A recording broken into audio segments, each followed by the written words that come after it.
Hello, I'm Mari Perron, and I'd like to talk to you today about freedom. I can still remember the day I first realized freedom, and it was a day on which I said, I have a life. So I'm going to back up a little bit because that was at 50. It wasn't that I didn't know little bursts of freedom. I look back fondly on being age 11, kind of in that time between being a kid and a teenager. And I loved riding my bike and especially going no-handed. And so I felt freedom then. And then that little spot of time between when I graduated from high school and I first got pregnant and got married. And I would leave my job at the grocery store and get in my first car, my red Ford Fairlane, and I'd drive across the Mississippi River to the other side of town where my boyfriend was. And just being in that car driving. So my early experiences of freedom were like this thing of movement.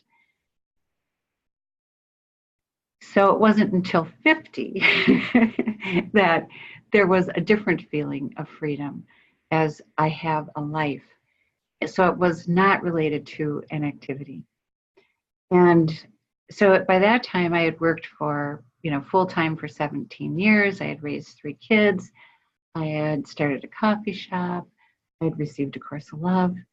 And of course, there is a sense of spiritual freedom that we all want, that I'm going to call the freedom of having a life.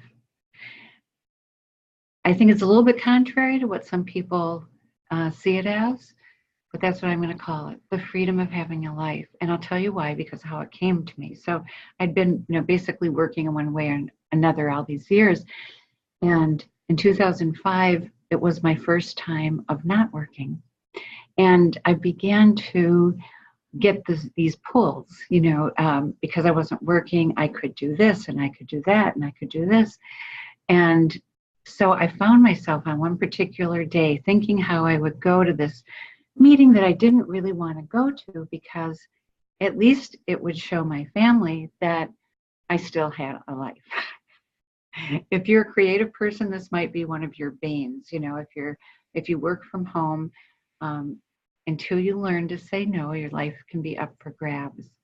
Now, I don't remember having to say no that day, but what I remember is the feeling of realizing, oh, wait a minute, I have a life.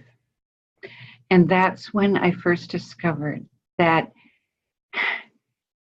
freedom is being in the presence of your own life. Freedom is being in the presence of your own life.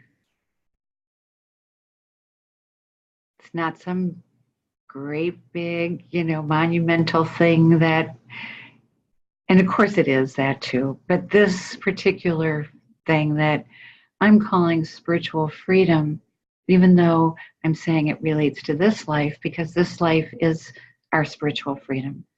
The freedom to know that we have a life and that life means something. That we have escaped the life of the ego and that we have a true self that's ready to live. That's A Course of Love. Thank you.